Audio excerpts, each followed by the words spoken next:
2024 1월 19일 더불어민주당 원내대변인 현안 브리핑하겠습니다. 법원의 이재용 부회장 영장 기각 대단히 유감스럽습니다.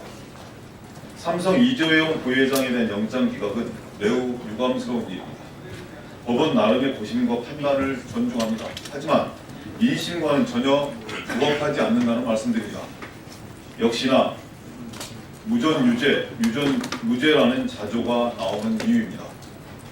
이번 특검의 목적 중 하나는 정경유착의 검은 고리를 끊어내는 것입니다. 대통령과 비선 실세의 부당한 압박에 굴복하고 반시자본적 특권과 이익을 추구해온 재벌 대기업의 어두운 관습을 뿌리째 뽑아내는 데 있습니다. 삼성은 에버랜드 주식 헐값 매각, SDS 신주 인수권구 사채 사건 등 편법적 경영 승계 작업을 지속해왔습니다. 이번 사건에서도 삼성의 로비와 청와대 압력으로 국민의 노후자금 수천억 원이 날아갔습니다. 삼성은 지금껏 처벌받은 적도 책임진 적도 없습니다. 2005년 삼성 엑스파일, 2007년 김용철 변호사 양심 고백 사건 등 변화와 개혁 약속은 공허한 울림에 그치고 말았습니다. 이번만큼은 그냥 넘어가서는 안 됩니다. 영장은 기각됐지만 수사는 아직 끝나지 않았습니다. 특검은 권력자와 비선 실세 그리고 삼성의 범죄 행위가 단죄될 때까지 흔들림 없이 수사에 임해야 합니다. 삼성은 이번 법원 판결이 면죄부를 준 것이 아님을 명심해야 합니다. 과오를 인정하고 새롭게 태어날 수 있는 마지막 기회를 준 것으로 받아들여야 합니다. 편법적 경영권 승계, 권력과의 짬짬이 등 어두운 과거를 털어내야 합니다. 사법부에도 정중하게 한 말씀 드립니다. 우리 사법부가 정의의 칼과 저울을 제대로 사용하고 있습니까? 법원은 버스 운전기사가 회사에 2,400원을 덜 입금했다는 이유로 해고된 것이 정당하다고 판결했습니다. 뇌물공여 및 횡령 혐의를 받은 이재용 삼성전자 부회장은 구속을 면했습니다. 특검이 추산한 금액만 430억 원입니다. 법은 지위 고하와 재산에 관계없이 공정하고 공평하게 적용되어야 합니다. 임시국회와 개혁입법을 태업으로 망치려고 하는 새누리당의 경고합니다. 2월 임시국회는 여야 합의에 따라 민생을 챙기고 개혁입법을 논의하기 위해 소집되었습니다. 하지만 새누리당의 노골적인 의사진행 방해와 태업으로 자칫 맹탕부패가 될 위기에 처했습니다. 법사위의 경우 법안 1소위에 계류된 공수처 설치법, 다중대표소송제 등 상법 개정안 등 각종 개혁법안이 논의되고 있지만 새누리당의 비협조로 결론을 내지 못하고 있습니다. 새누리당 김진태 의원이 위원장인 법안 2소위는 거듭된 야당의 요구에 정 그렇게 원한다면 열겠다며 오늘에야 겨우 회의를 소집했습니다. 판노위에 계류된 사회적 참사 특별법, 안행위의 18세 투표권 보장, 미방위의 언론산업금지법 등도 별반 다르지 않습니다. 새누리당은 임시의 무산과 개혁입법 방해 행위를 즉각 중단하고 적극적으로 법안 심사에 임하길 바랍니다. 말로만 개혁을 외친다고 다가 아닙니다. 사당 국회 체제가 국민의 개혁 열망을 꺾는 도구로 악용되어서야 되겠습니까?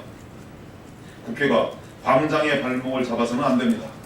국회 역시 국민으로부터 탄핵될 수 있다는 사실을 명심해야 할 것입니다. 반 전 총장에 드리는 충고입니다.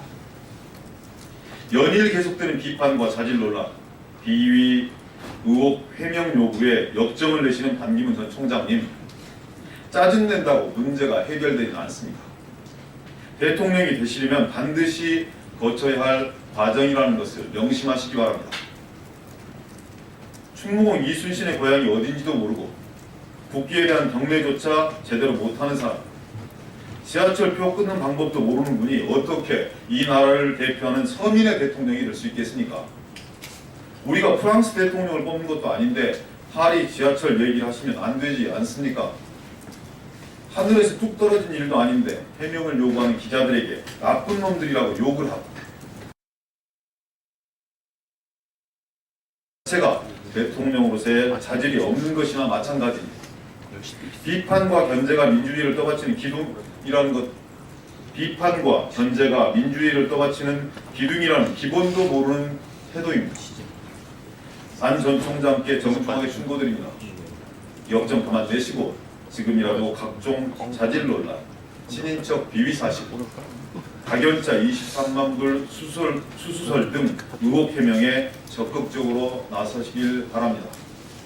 국민이 원하는 것은 번지르르하게 포장된 허위와 과장이 아닌 진실하고 과업을 인정할 줄 아는 솔직한 지도자라는 것을 명심해 주십시오. 조윤선 장관은 정녕 역대 최초의 구속된 현직 장관이 되려고 하십니까? 당장 사퇴하고 죄를 청하시기 바랍니다. 김기춘, 조윤선 장관에 대한 특검의 구속영장이 청구됐습니다. 당연한 결과입니다.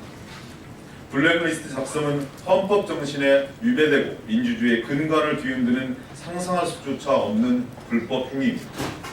수차례 국회 출석에서 뻔뻔하게 위증한 전례에서 알 수 있듯 증거인멸 우려도 높습니다.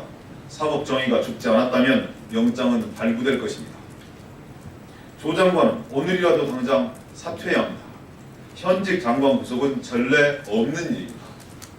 영장이 청구된 것도 1995년 이영구 전 노동부 장관이 유일합니다. 이 전 장관은 구속 하루 전 사퇴했습니다. 보독성이 훼손됐고 업무 공백을 우려한 공직자로서의 마지막 양심이자 도리입니다. 끝까지 국민을 저버리지 않길 바랍니다. 특검은 수사 과정에서 밝혀낸 반세월호 관제 메모 지시 의혹에 대해서도 철저히 수사하고 책임을 물어야 합니다. 국민을 지키지 못한 정부가 국민의 입마저 막아버리려 했음이 사실로 드러나고 있습니다. 이제 남은 것은 박근혜 대통령입니다. 대통령 지시 없이 이 모든 일을 참모들이 독단적으로 벌렸을 것이라고 생각할 국민은 없습니다. 수사 버켓트는 박 대통령이 있습니다. 특검에 조속한 결정을 촉구합니다. 이상입니다.